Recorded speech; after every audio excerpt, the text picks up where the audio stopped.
Les trois piliers qui sont le fondement, qui garantissent la faveur de Dieu, sont...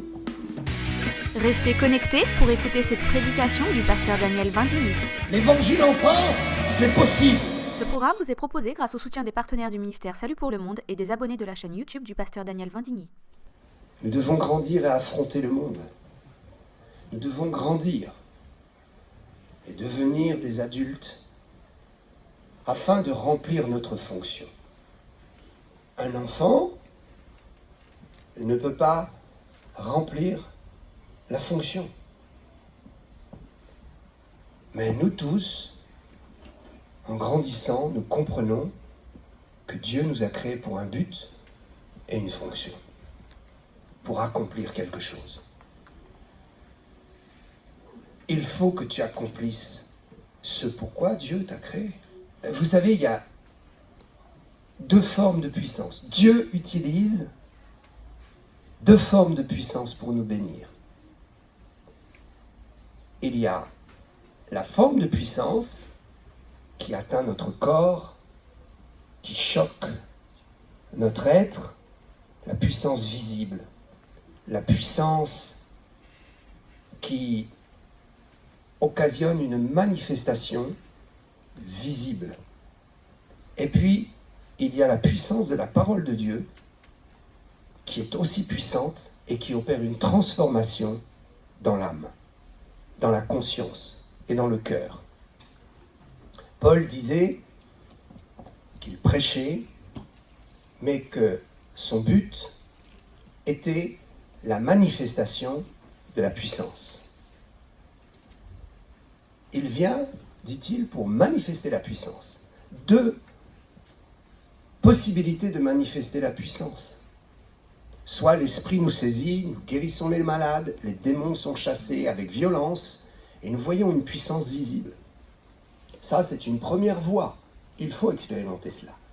Mais il y a une deuxième voie, et Dieu utilise beaucoup cette voie pour transformer quelque chose de l'intérieur, pour changer votre mentalité et vous donner la puissance d'un cœur libéré et déterminé pour suivre Dieu, pour lui obéir et pour marcher en nouveauté de vie. Cette puissance-là s'opère par la parole. La puissance de la parole est réelle. La puissance de la prédication est réelle. La puissance du Saint-Esprit traverse la parole pour changer votre cœur, votre pensée, et faire de vous des gens stables. Il y a la puissance qui vient choquer mon corps, comme de l'électricité, comme une force qui peut me faire tomber à terre. Et il y a le Saint-Esprit qui utilise la parole pour choquer mon esprit et ma conscience, et qui opère une transformation à l'intérieur de mon être pour changer mon cœur. Je vous propose cette puissance-là, dans cet instant. La puissance de la parole révélée qui changera quelque chose. Livre d'Esther, chapitre 2, verset 17. Le roi aima Esther plus que toutes les autres femmes, et elle obtint grâce et faveur. Ce texte, au-delà de l'histoire d'une personne, d'un roi, au-delà de l'histoire humaine, nous décrit un principe spirituel, un principe divin. Le roi des rois accorde à son épouse l'Église la grâce et lui permet d'entrer dans la faveur. Il y a une différence entre la grâce et la faveur. Nous devons comprendre ce principe de différence qui nous permettra d'obtenir notre héritage et d'entrer dans notre héritage. La grâce ouvre la porte à de multiples bénédictions. Mais pour entrer dans ces bénédictions, il faut marcher dans la faveur. Certains pourraient penser qu'il y a là un synonyme et que le mot « et » qui est entre grâce et faveur ne désigne pas une addition, mais désigne une explication renforcée, autrement dit un synonyme. Certains verront que Dieu parle de grâce et pour appuyer le mot grâce, parlera de faveur comme un synonyme. Mais ce n'est absolument pas cela. Le texte est bien précis. Et quand nous regardons dans l'hébreu, nous voyons qu'il n'est pas question de renforcer le mot grâce par un synonyme, mais qu'il est bien question de deux dimensions. Une dimension de grâce qui ouvre la possibilité à la faveur. La faveur sans la grâce n'est rien, mais la faveur découle de la grâce. C'est une addition. C'est une dimension. La faveur est une dimension de la grâce. Et trop de chrétiens marchent dans la grâce et se privent de la faveur. Ils sont sauvés, mais quand ils prient, ils ne sont pas exaucés. Ils sont sauvés, mais ils marchent avec des fardeaux, des problématiques, des chaînes.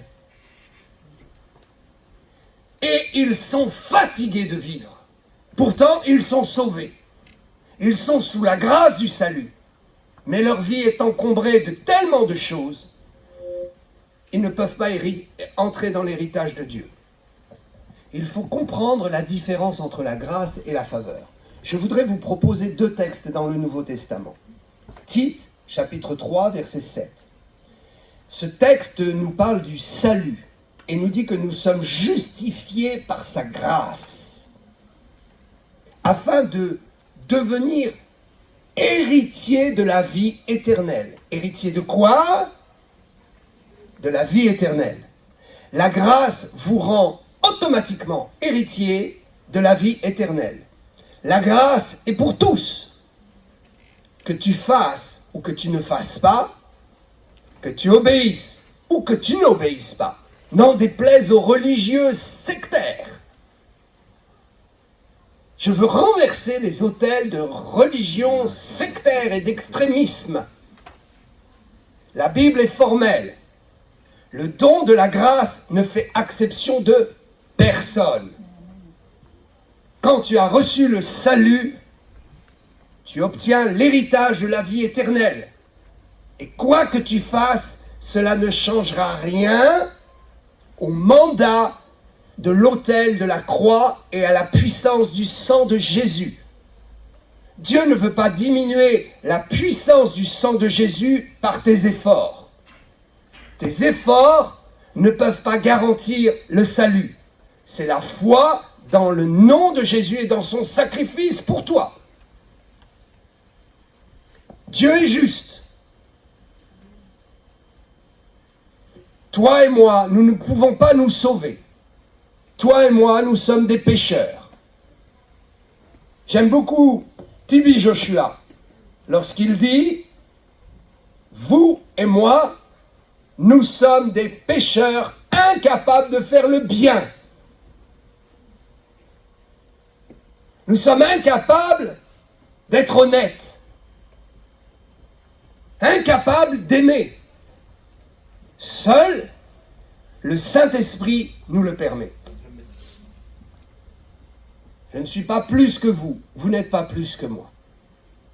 La grâce nous met tous sous le même plan.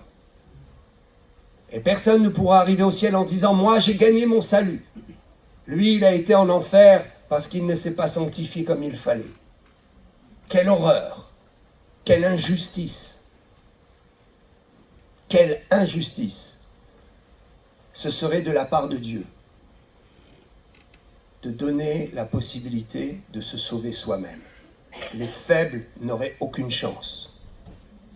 Les gens liés par des démons n'auraient aucune chance. Il y a des gens qui fument et qui sont liés par un démon. Ils n'auraient aucune chance d'être sauvés. Il y a des gens qui se droguent, liés par des démons, aucune chance d'être sauvés. Et d'autres qui n'auraient pas été attrapés par des démons, ils partiraient avec un avantage. Vous et moi, nous sommes des pécheurs. Et la grâce nous donne la vie éternelle. La grâce ne fait exception de personne. Un autre texte, dans Galates 1, 10. Est-ce la faveur Est-ce la faveur des hommes que je désire ou celle de Dieu? L'apôtre pose une question aux Galates. Paul, dans cette question, nous apporte la réponse et affirme qu'il cherche quoi? Il cherche la faveur de Dieu. Et il met en opposition la doctrine ou la pensée humaine qui cherche la faveur des hommes. Il nous parle bien donc d'une faveur. Il ne parle pas de la grâce. Tu peux obtenir une grâce dans ta vie. Dieu peut te faire la grâce de te donner un don spirituel. Ça, c'est la grâce. Dieu peut te donner la grâce d'une ouverture. Ça, c'est la grâce.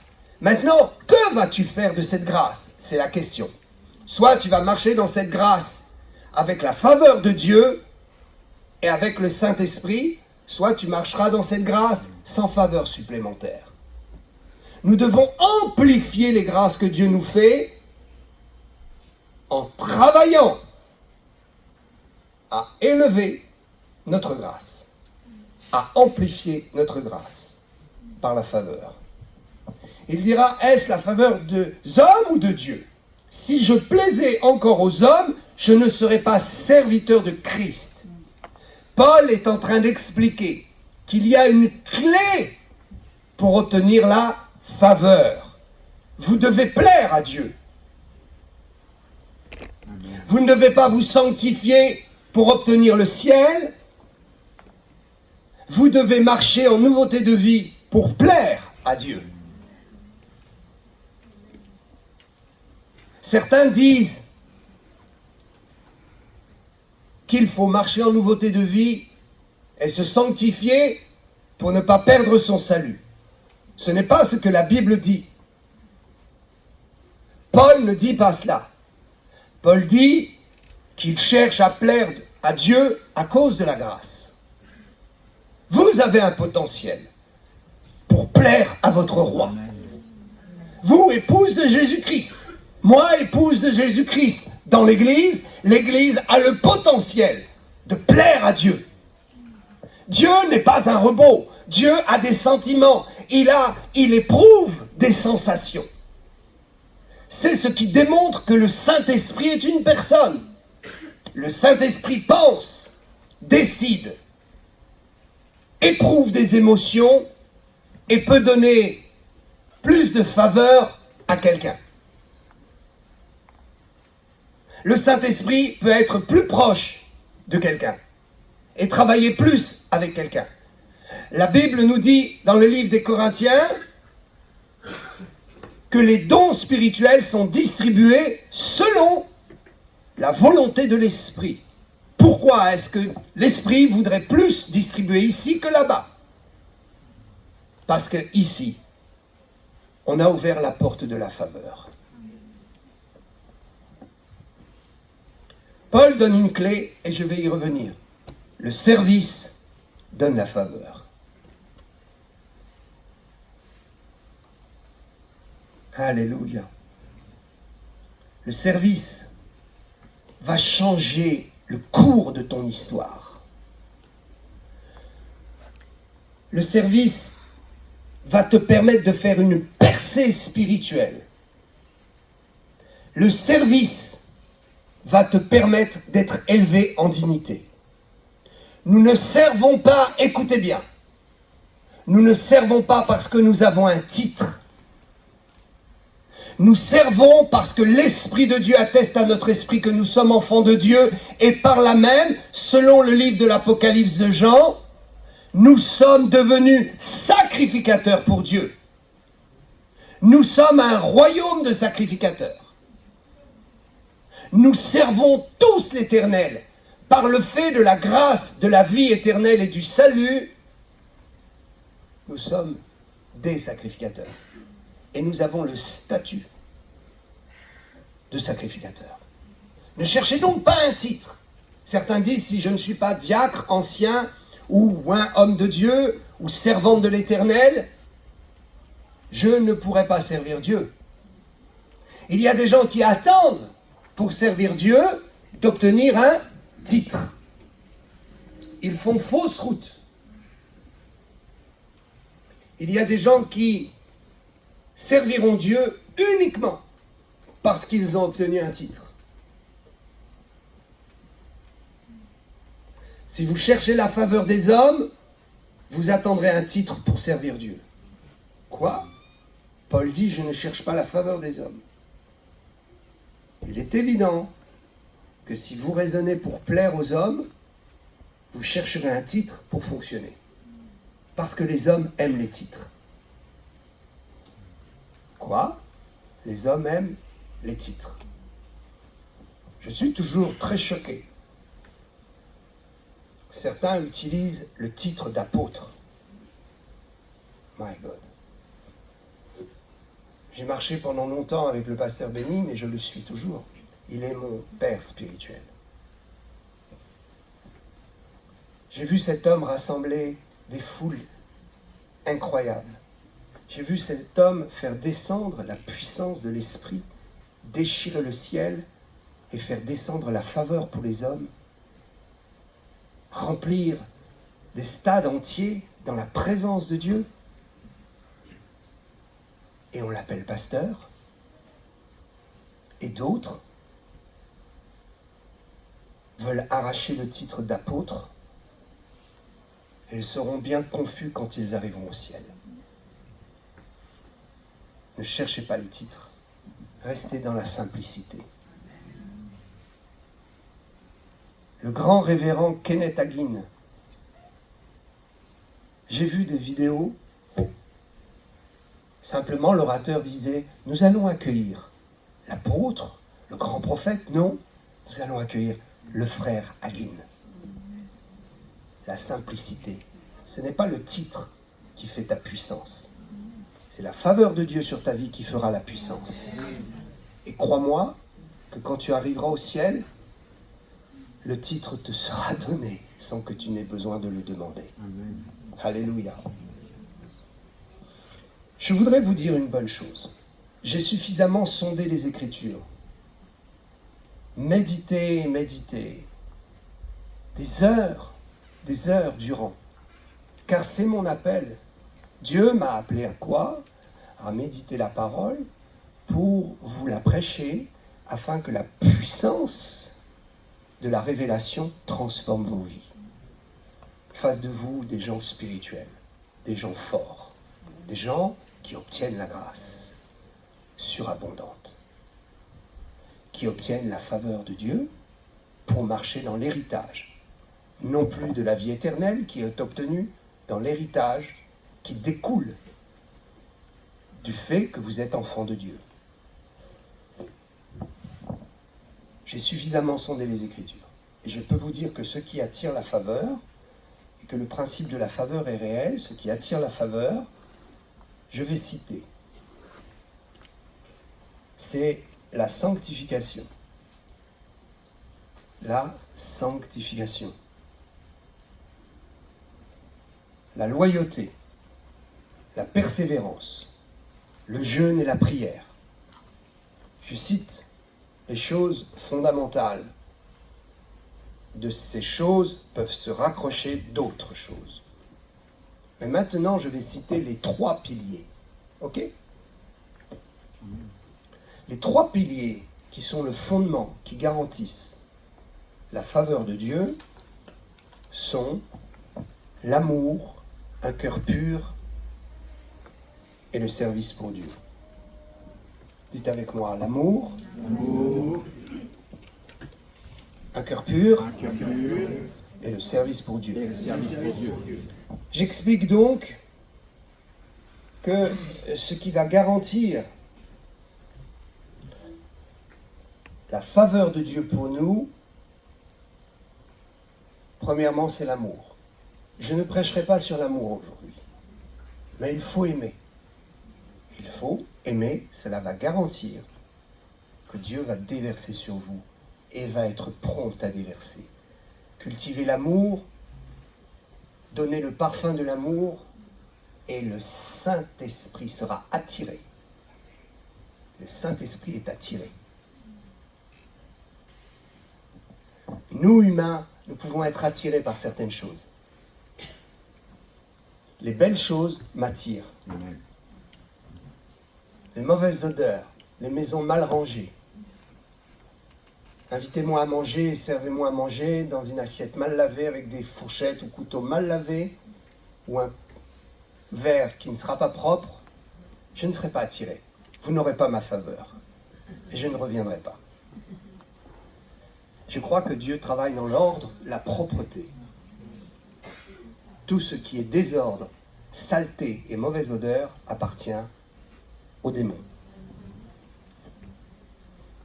Regardez, quelqu'un qui n'est pas converti et qui vit dans le désordre, la saleté, quand il vient à Jésus et qu'il naît de nouveau, son environnement change.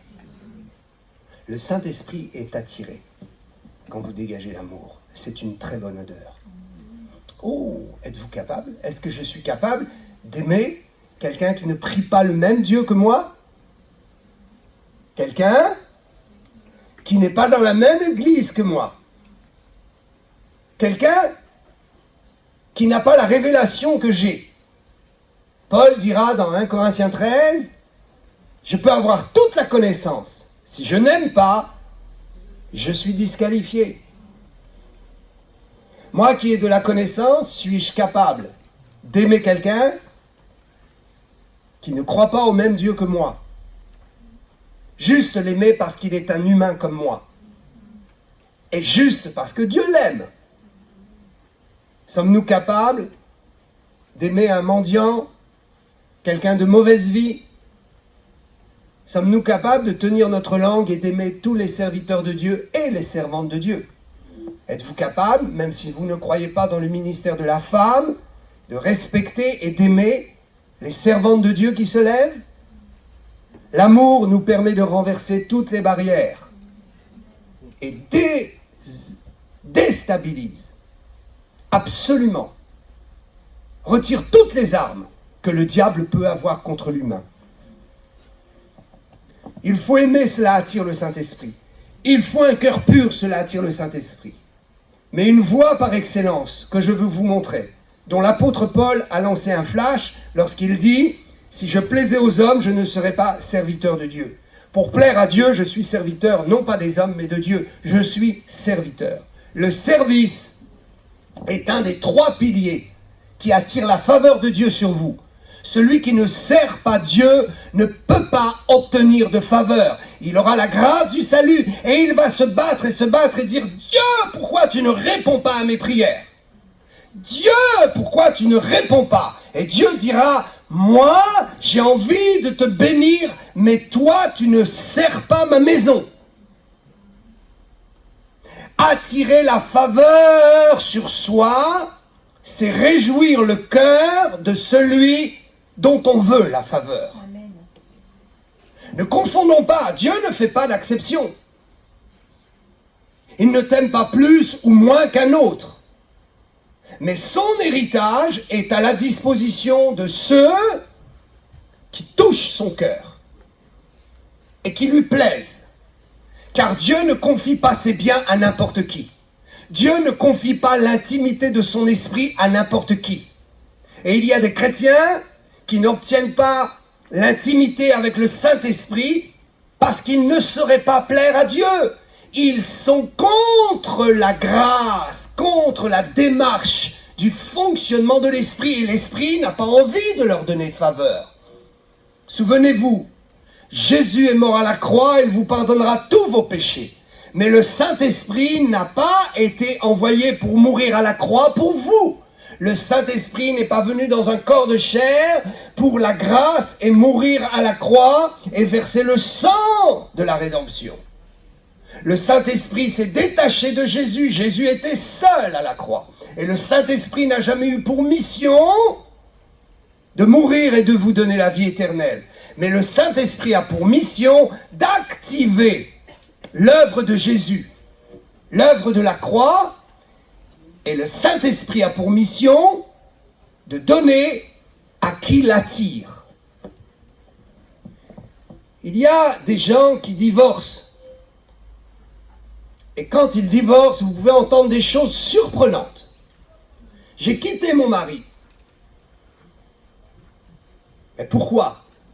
Et l'homme dira, oh, elle n'était pas tendre avec moi.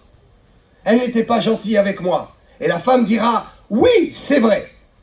Je n'avais pas envie de lui faire plaisir. Parce qu'il n'a pas su gagner mon cœur et ma faveur.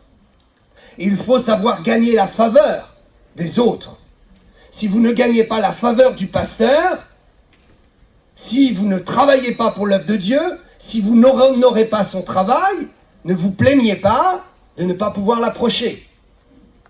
Tous les grands hommes de Dieu que j'ai pu approcher, c'est parce que Dieu m'a donné cette grâce. Pourquoi? Parce que j'ai eu la faveur, ils m'ont aimé, ils m'ont apprécié. Il y a des femmes qui ne savent pas attirer la faveur de leur mari.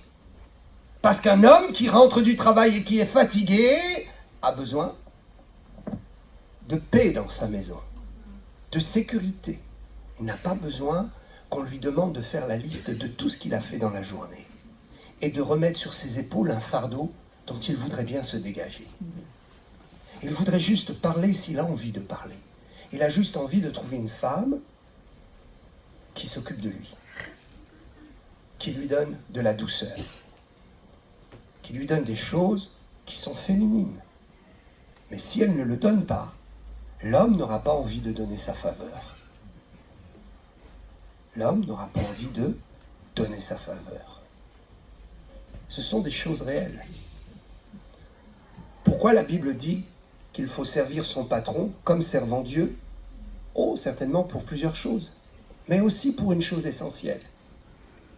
Si vous braquez votre patron, il ne vous donnera aucune faveur, et Dieu devra le contraindre par la force de vous bénir. Et Dieu peut-être ne le fera pas. Mais si vous êtes doux, docile, et que vous savez lui être agréable, il aura envie de vous donner la faveur. Le roi a eu envie de donner la faveur. Il lui a donné la grâce, mais il a additionné à cette grâce des faveurs qu'il ne voulait pas donner à d'autres. Nous sommes des humains. Nous avons le droit du choix. Nous avons le droit de donner notre amour, notre affection et nos privilèges à qui nous voulons. Ce n'est pas un péché que de refuser de donner son privilège à quelqu'un et de le donner plutôt à quelqu'un d'autre. C'est une question de choix. La faveur est une question de choix. Il faut attirer la faveur de Dieu sur votre vie. Il faut lui plaire et le servir. Si vous ne servez pas les gens, n'attendez pas qu'ils vous bénissent. Si vous ne servez pas Dieu, n'attendez pas qu'il vous donne en retour la gratitude d'une facilité pour prendre son héritage. Ce que je dis est très sérieux. Et je vais prendre un texte de l'Écriture qui va asseoir ce que je vous explique. Nous devons sortir de cette simplicité évangélique qui appartient aux enfants. Nous pensons que, oh, Dieu fait exception de personne, nous sommes tous sur le même plan. Après tout, si lui il réussit, c'est qu'il a une grâce. Non, il y a des gens qui ont payé un prix pour réussir. Il y a des gens qui se sont sacrifiés pour Dieu pour réussir. Et si vous servez la maison de l'Éternel, vous serez bénis. Et je vais vous le prouver. Jean, chapitre 13, vous n'oublierez jamais cela. Jean, chapitre 13. Amen. Vous lirez l'intégralité du verset 21 au 26. Mais je vais résumer. Jésus est là. Et il dit, pendant le repas de la Pâque, alors qu'il prend la Pâque par anticipation, une journée avant le peuple juif, pour la simple et bonne raison qu'il ne pouvait pas prendre la Pâque le jour de la Pâque juive, puisque c'est ce jour-là qu'il sera immolé lui-même et qu'il sera l'agneau offert et qui viendra accomplir la Pâque au moment précis où les Juifs immoleront l'agneau.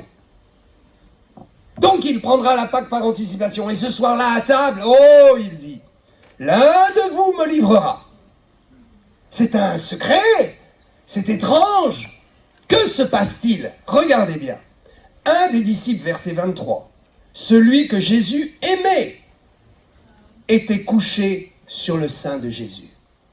Il cherchait la faveur. Il cherchait l'intimité avec Jésus, plus que les autres. Celui que Jésus aimait. Est-ce que Jésus fait une différence? Il aime tout le monde de la même façon. Mais nous ne pouvons pas tous puiser 100% de son amour. Jésus dit, mon amour est là, prenez-le. Certains vont en prendre une partie, et d'autres vont vouloir une plus grande partie de son amour.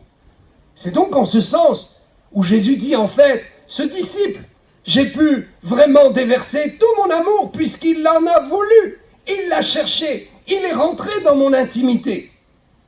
Et les autres peuvent aussi rentrer dans la même dimension de l'intimité. Mais ce jour-là, Jean était plus violent que les autres. Il cherchait l'intimité avec Jésus et il obtient sa faveur. Pourquoi? Imaginez. Tous les disciples voient la question de Jésus. Stupéfaction. Qui est celui qui va trahir Jésus? Est-ce possible?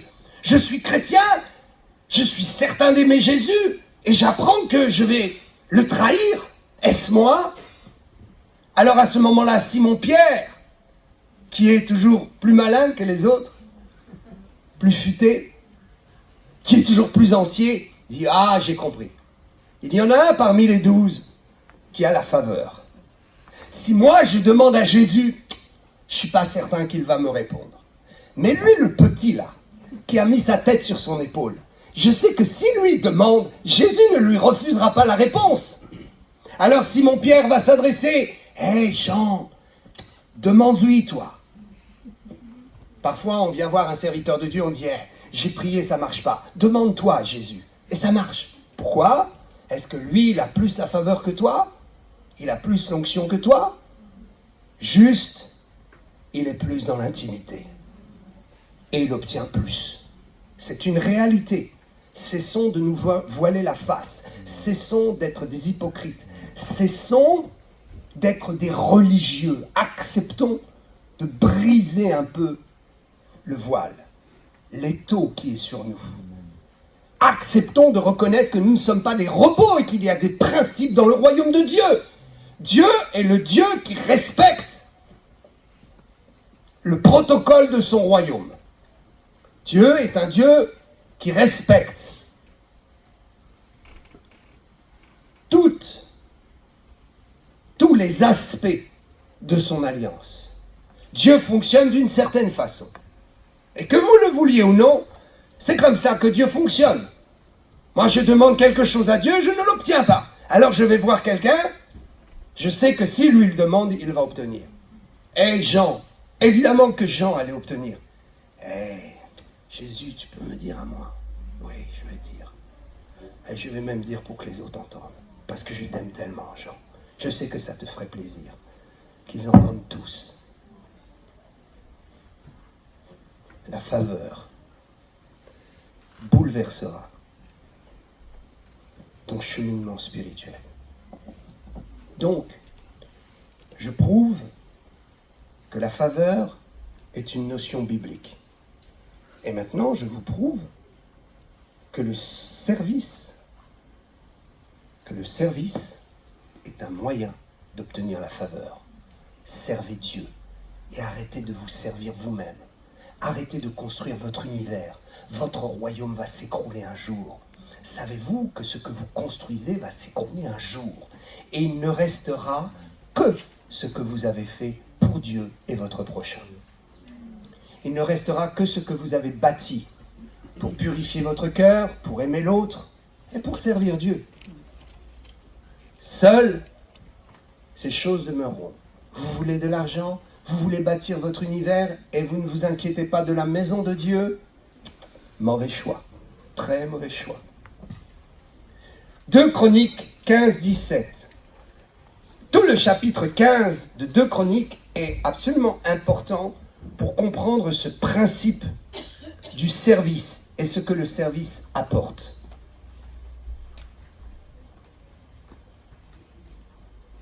Au verset 7, il est écrit « Fortifiez-vous et ne laissez pas vos mains s'affaiblir, car il y aura un salaire pour vos œuvres. » Savez-vous que non seulement le travail pour Dieu vous attire sa faveur, mais vous garantit un salaire éternel et un salaire terrestre. Travaillez pour Dieu et arrêtez de laisser vos mains languissantes. Arrêtez de faire fonctionner votre langue. Vous perdez trop d'énergie à critiquer, à vous plaindre. Dieu est fatigué de vos plaintes. Dieu est fatigué de vos critiques. Dieu est fatigué de vos discours qui veulent refaire le monde et refaire l'Église. L'Église est un lieu d'imperfection. Tant que je serai dans cette Église, l'Église sera imparfaite parce que je suis imparfait. Alors commencez par vous trouver une Église où je ne suis pas. Mais sachez une chose, c'est que même si vous trouvez une Église où je ne suis pas, qui est parfaite, au moment précis où vous entrerez dans cette Église, elle ne sera plus parfaite. Parce que croyez-moi, vous êtes loin d'être parfait. Vous dites, ah, je suis parfait, très bien. Quitte cette Église, va dans une Église où je ne suis pas. Tu te crois parfait, entre avec les parfaits. Mais je te dis une chose, au moment précis où tu gagneras une âme pour l'amener dans cette Église, elle deviendra imparfaite. Parce que ce nouveau-né viendra avec tous ses problèmes et gâchera les choses. La perfection est au ciel, mes amis. Acceptons l'œuvre de Dieu et la maison de Dieu. Arrêtons de critiquer, arrêtons de parler, arrêtons de refaire le monde. Travaillons pour le Seigneur, les temps sont courts. Allons gagner les âmes, travaillons à la maison de Dieu. Arrêtons de satisfaire les gens sans Dieu qui vous volent vos bénédictions. Il y a des gens sans Dieu qui vous détournent du travail de Dieu. Pharaon était un spécialiste. Ah, vous voulez aller servir votre Dieu au désert? Hey, non seulement je vais vous garder ici, mais je vais vous donner double work. Double travail. Vous ne ferez plus une quantité de pierres, mais deux. Non plus une quantité de briques par personne, mais double quantité de briques. Les gens du monde vont vous voler le temps précieux que vous avez pour Dieu. La dîme de votre temps, qui est le minimum, sera volée par les gens du monde, par le système de ce monde, par les bêtises de Facebook et compagnie. Il y a de bonnes choses dans Facebook pour servir l'Éternel, mais il y a tellement de tentations mauvaises pour perdre son temps à bavacher, à s'attirer des charbons ardents au-dessus de sa tête et à attirer la colère de Dieu qui dit « Je t'ai sauvé, qu'est-ce que tu fais de la grâce? Je t'ai donné la grâce et je t'ai donné la vie éternelle, mais pourquoi est-ce que tu attristes mon esprit? Tu n'auras plus ma faveur. Je te garderai, quand tu seras en danger, ma grâce va agir. Et ne prends pas mon action pour une approbation. Il y a des gens qui se vautrent dans le péché. Des gens qui n'arrêtent pas de critiquer, qui sont colériques, qui n'ont pas cultivé un cœur pur. Et quand ils sont en danger, Dieu les sauve. Et ils disent, ah, voyez, Dieu est avec moi. Non, mon ami, c'est la grâce qui agit. Parce que Dieu ne veut pas que tu te perdes. Mais tu n'as aucune faveur. Regarde ta vie. En quoi est-ce qu'elle avance? En quoi est-ce que tu as la dignité d'un serviteur, d'une servante de Dieu dans l'Église? Où est réellement ton honneur devant les anges? As-tu chassé un démon? As-tu guéri un malade?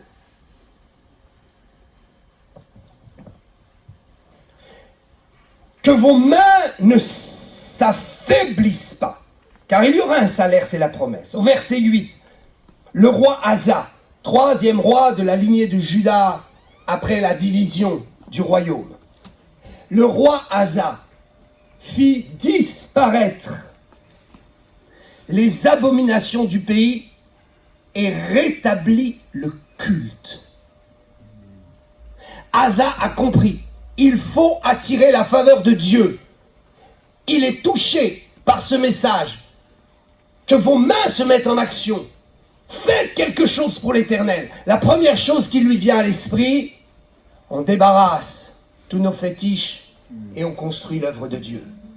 On débarrasse notre vie de tout ce qui est superficiel, de tous ces travaux inutiles, de ces heures passées sur Internet ou sur les réseaux sociaux ou sur les jeux en ligne.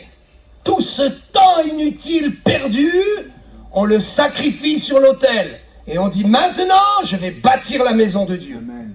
Bâtir la maison de Dieu, c'est l'image du service absolu pour le Seigneur. Vous devez bâtir la maison de Dieu. Le Seigneur vous redemandera des comptes, croyez-moi. J'ai grand-peine de tous ceux qui n'ont pas mis la main au service et qui se trouveront au ciel dépourvus de récompense. Ce que Dieu veut, c'est que tu réjouisses son cœur, que tu lui plaises. Or, qu'est-ce qui plaît à Dieu? C'est le gain des âmes. Et comment obtient-on le gain des âmes? En construisant la maison de Dieu. Amen. Je ne parle pas de construire des pierres simplement. Mais je t'assure que si après ton travail, plutôt que d'aller faire des bêtises ou aller passer 1 heure sur les réseaux sociaux, tu demandes la clé de l'église et tu viens faire du ménage. Et même si c'est déjà fait, oh, il y a sûrement des endroits que je peux nettoyer là-bas en haut sur le truc ou les chaises, le bas des chaises, ou je vais retourner les chaises. Des fois, les gens collent les chewing-gums. As-tu besoin d'un titre pour passer un coup de balai à l'église?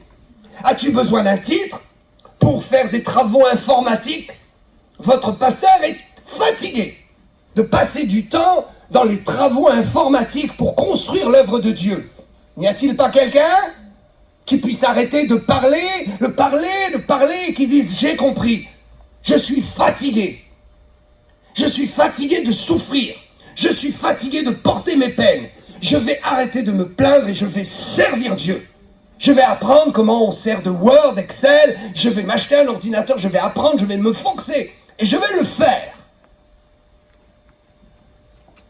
Parfois, l'Église est prise en otage. Et nous tous, les pasteurs, nous avons vécu ça.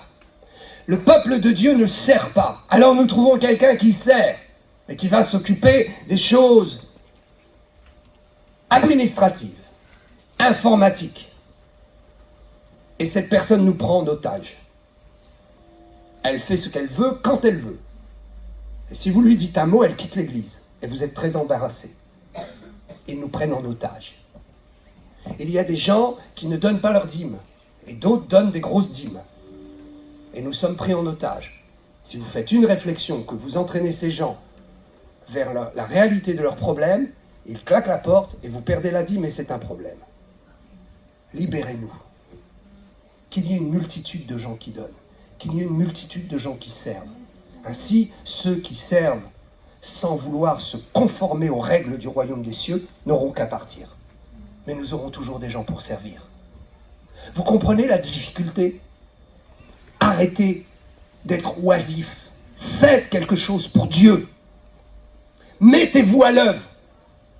La grande problématique en France, l'Église n'avance pas pour 2 raisons. La première raison, les pasteurs ne travaillent plus avec le Saint-Esprit et ne payent plus le prix.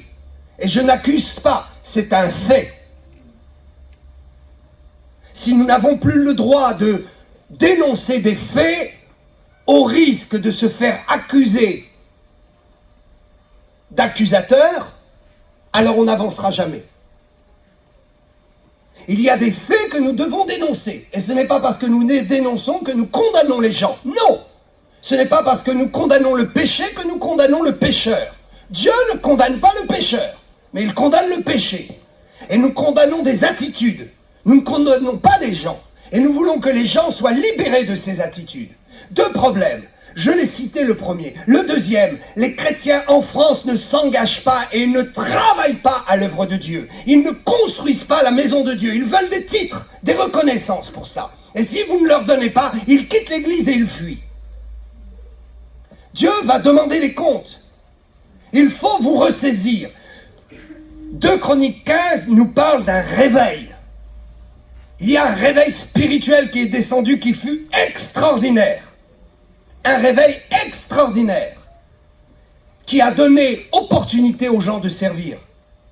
Si vous voulez voir le réveil, commencez par servir Dieu. Si vous dites être réveillé, servez Dieu, car il n'y a pas de réveil sans service. il n'y a pas de réveil des consciences sans que les gens ne se mettent à servir. Arrêtez de vous plaindre et vous attirerez la faveur de Dieu. Commencez à le servir et vos guerres s'arrêteront. Quoi? Vos guerres s'arrêteront? Ce n'est pas moi qui le dis. C'est 2 Chroniques chapitre 15 qui nous parle des conséquences d'un réveil qui a mis les gens au travail. Qui a mis les gens au travail. Regardez absolument ce verset 19, merveilleux. Nous dit, il n'y eut plus de guerre. Ils se sont assis dans le repos de leurs ennemis. Du temps d'Asa, après ce réveil, il n'y eut plus de guerre. Tu as des guerres, tu vois des gens la nuit, tu vois des serpents la nuit, tu es en guerre constamment avec un mari de nuit, une femme de nuit, tu es en guerre constamment avec les frères, les sœurs, tu es en guerre constamment contre toi-même. Le diable ne fait que de t'attrister, de t'appauvrir, de te donner des maladies. Le diable ne fait que de te combattre et de te faire la guerre. Ce n'est pas normal. Si tu sers Dieu, tu vas oublier tes guerres. Et tes guerres vont s'arrêter. Parce que dans l'oisiveté, le diable a tout libre cours pour venir t'embêter. Pourquoi est-ce que les gens oisifs sont plus pécheurs que les gens qui travaillent? Parce que mon ami, quand l'homme se lève le matin à 6h ou 5h du matin pour aller à son travail et nourrir sa famille, et qu'il est pris par un travail ardent, est-ce que le diable a le temps de le faire chuter? Est-ce qu'il a le temps à ses bêtises? Est-ce qu'il a le temps à se saouler? Est-ce qu'il a le temps à aller convoiter d'autres personnes? Est-ce qu'il a le temps à la médisance? Il travaille! Et le diable ne peut pas pénétrer son espace parce qu'il y a un mur qui s'appelle l'activité et le travail. Les gens qui sont assistés dorment jusqu'à 10h, 11h et ont toute la journée pour être tentés et faire des bêtises. Travaillez pour Dieu et vous verrez que le combat contre le péché sera réglé en grande partie. Servez l'Éternel. Et la Bible dit que quand ils ont servi, qu'ils se sont attachés à rebâtir la maison de l'Éternel et le culte, la guerre a cessé. Quand Satan te voit au travail pour Dieu, à ce moment précis, il comprend qu'il a un gros problème.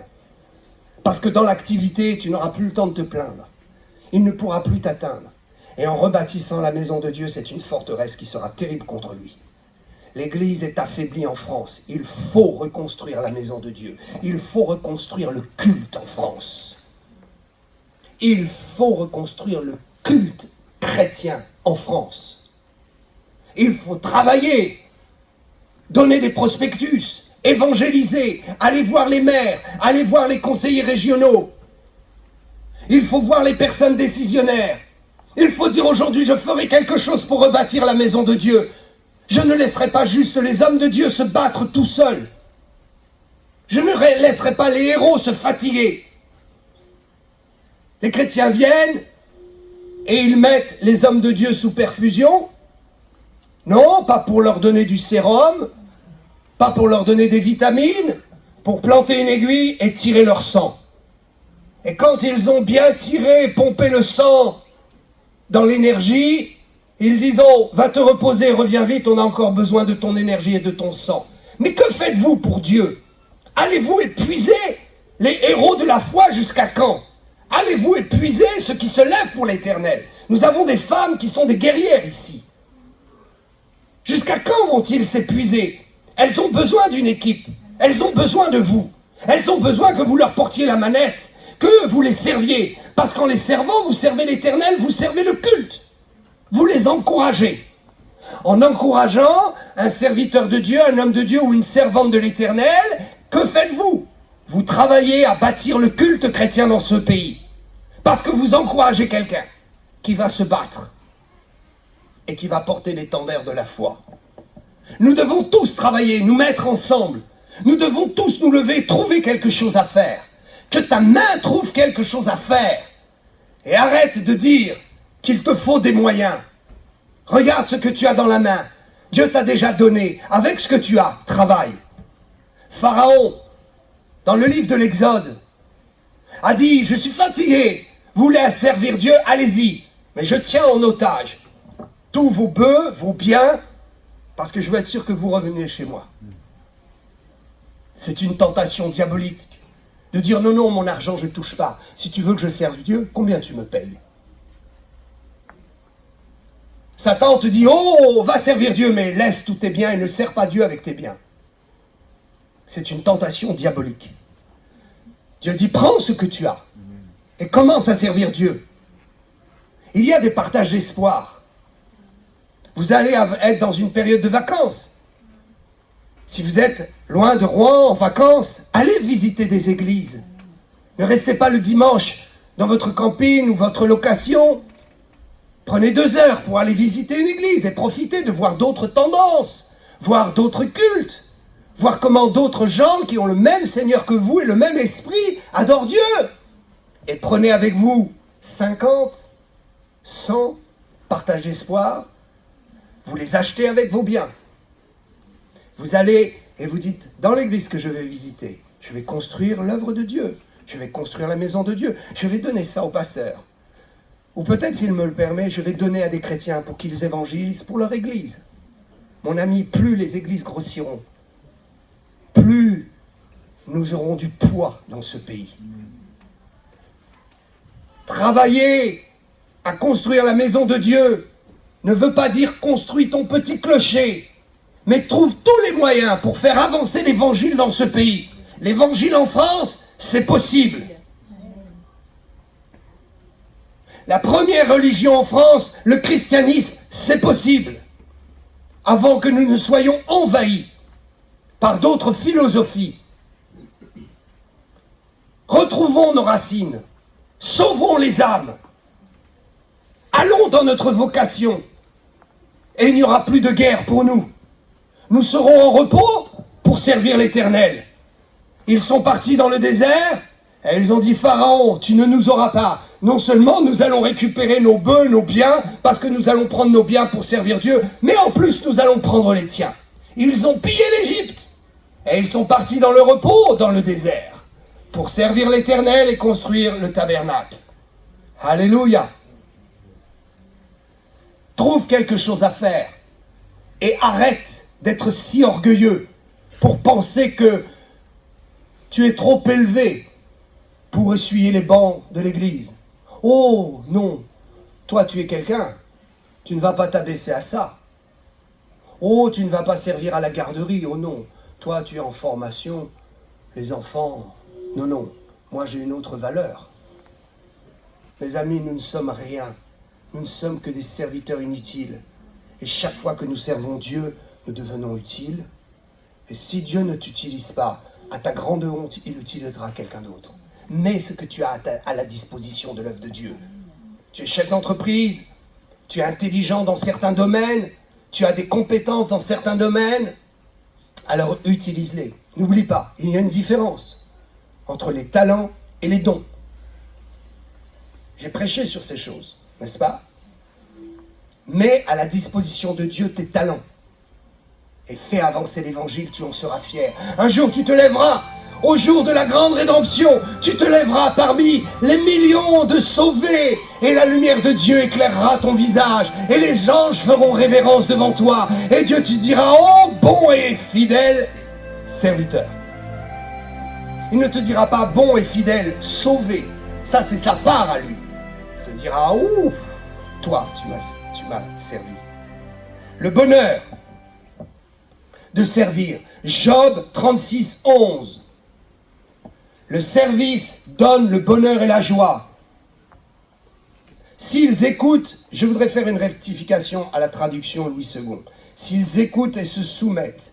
En fait, la traduction est mauvaise. La traduction littérale, c'est avad. Le mot avad en hébreu qui veut dire servir. S'ils écoutent et me servent dans la soumission, c'est ce que le mot veut dire. S'ils écoutent et me servent, ils achèvent leur jour dans le bonheur, leur année dans la joie. Il y a des chrétiens qui ont toujours la tête à l'envers. Vous les voyez, vous dites, oh, c'est un païen. Difficile. Je voulais faire l'expérience d'aligner des païens et des chrétiens et de dire qui est chrétien, qui est païen. Mes amis, il y a des chrétiens qui ont moins le visage de chrétien et des païens qui ont plus le visage de chrétien. Difficile si tu n'as pas le discernement.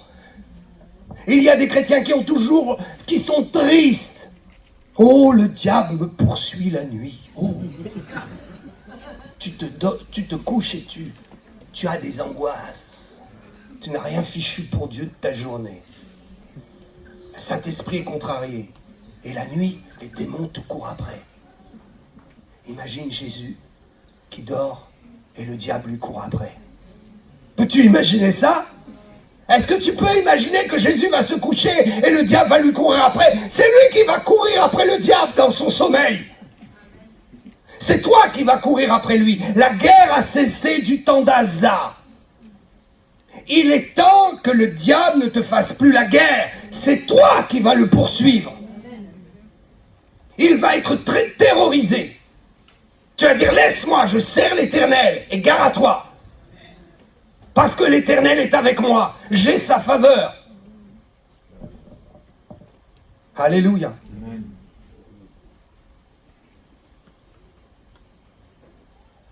Écoutez bien, Exode 23-25. Vous servirez l'Éternel, votre Dieu, et il bénira votre pain et vos eaux. Et j'éloignerai la maladie du milieu de toi. Amen. Il y a des gens qui ne servent jamais Dieu, qui ne fichent jamais rien, qui ne se donnent jamais la peine. Vous leur confiez du travail, 15 jours après, ils n'ont toujours rien fait. Oh, je ne suis pas capable. Oh, mais regarde-moi, regarde à moi, à moi, surtout regarde à moi. J'ai l'habitude que l'on regarde à moi. Je ne sais pas faire.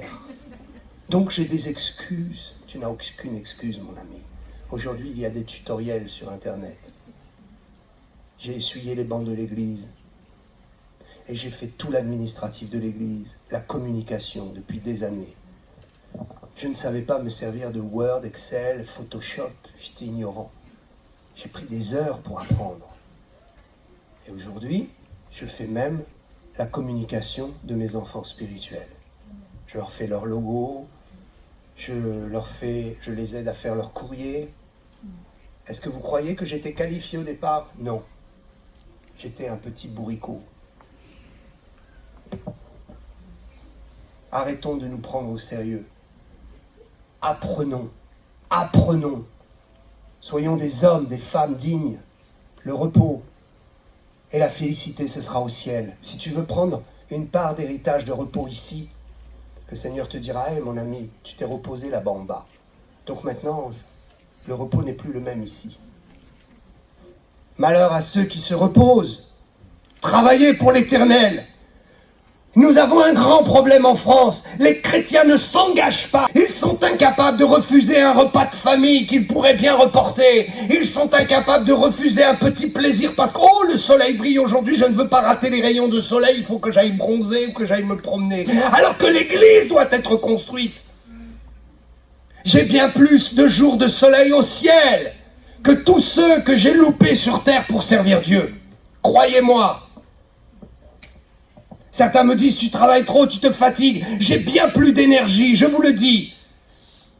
Si vous saviez le nombre d'heures, et qu'à Dieu en soit toute la gloire. Mais je veux servir Dieu de toute ma force. Et quand je suis faible, l'Esprit de Dieu, l'Esprit Saint me régénère. Et j'ai bien plus d'énergie que certains qui ont 30 ans. Ayant le double d'âge et travaillant peut-être le double d'heures par jour. Si vous voulez réussir, travaillez. Arrêtez de vous plaindre. Vous n'avez pas d'énergie, vous êtes malade parce que vous ne servez pas l'Éternel. La promesse est certaine, vous servirez l'Éternel et j'éloignerai la maladie. Vous me servirez et j'éloignerai la maladie. Il y a des gens qui ont été guéris sans même qu'on prie pour eux. Juste, ils ont commencé à faire quelque chose pour l'Église. Ils ont commencé à faire quelque chose pour bâtir Dieu, l'œuvre de Dieu. Ils ont commencé à ouvrir un peu leur mentalité. Et ils se sont dit, il est temps que l'on relève le nom de Jésus-Christ dans ce pays. Jésus-Christ est ton héros, il est ton sauveur, il est la lumière de ton matin, il est l'espérance de ta vie éternelle, il a donné son sang pour toi. N'as-tu pas envie que son nom soit enfin relevé dans ce pays? Combien de pasteurs ont exhorté ta vie? Combien d'hommes de Dieu et de servantes de Dieu ont béni ta vie? N'as-tu pas envie que enfin on les respecte dans ce pays? Nous sommes considérés, nous les pasteurs, comme des balayures, comme des moins que rien.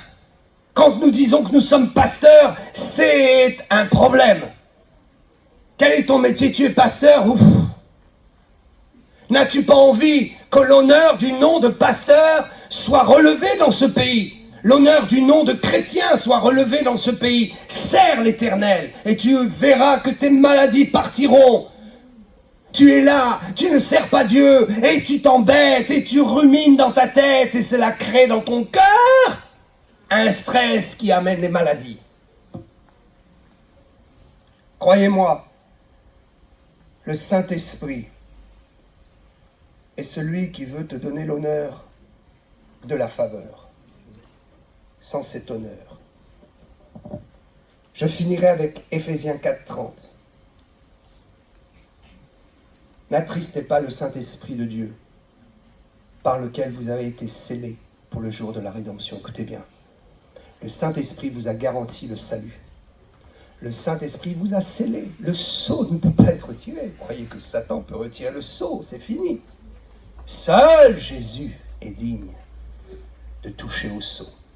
Le Saint-Esprit a mis le sceau sur ta vie pour la vie éternelle. Ne l'attriste pas. N'éloigne pas sa faveur. N'éloigne pas sa faveur. Tu veux la faveur des hommes, tu veux avoir la paix avec les hommes, tu ne l'auras jamais. Tu seras toujours sous leur esclavage. Mais en plus, il y aura quelque chose de terrible. Dans l'Ancien Testament, Ésaïe va plus loin. Ésaïe 63:10 dira « Mais ils ont été rebelles, ils ont attristé son Esprit Saint. Et il est devenu leur ennemi. Et il a combattu contre eux. » J'ai vu le Saint-Esprit dégrader des gens dans leur titre, parce que leur titre n'était absolument pas à la hauteur de leur service. Le titre ne veut rien dire. Mais prends garde, si on a posé les mains sur toi et qu'on t'a donné un titre et une fonction, si tu ne remplis pas le sacerdoce de cette fonction, rends-le rapidement et baisse la tête avant que le Saint-Esprit ne te tombe dessus et ne te disqualifie. J'ai vu des gens disqualifiés dans leur fonction. Et j'ai eu grand-peine. J'ai eu mal. Mais Dieu ne plaisante pas. Dieu est un Dieu plein d'honneur. Et il est fatigué quand tu portes un titre dans son royaume et que tu es là à te pavaner et à ne pas répondre à l'exigence de ce titre. Tu es ancien, tu es diacre, tu as été oint, évangéliste, ou je ne sais quoi. Et tu te comportes comme un enfant spirituel. Toutes les responsabilités qui sont attachées au titre que tu as reçu par l'onction d'huile, toutes ces responsabilités, tu les fuis. Et il y a même des enfants dans l'église qui n'ont pas ce titre, qui font plus que ce que toi tu fais. Mes amis, l'évangile en France sera relevé si nous acceptons de combattre, de nous oublier nous-mêmes, de mourir à nous-mêmes et de servir l'Éternel. La situation est grave. Jésus revient. Et beaucoup de ceux qui adhèrent à l'évangile n'étant pas nés de nouveau seront déçus et coincés s'ils resteront coincés sur cette terre. Et d'autres partiront et verront un feu passer au travers et toutes leurs récompenses seront consumées. Moi, j'ai envie d'obtenir mes récompenses. L'heure est grave. L'heure est très grave. Distribution de l'onction, distribution de titres, distribution de bénédictions. Mais il y a aussi la distribution de la sagesse. Que ce message soit distribution de sagesse pour vous.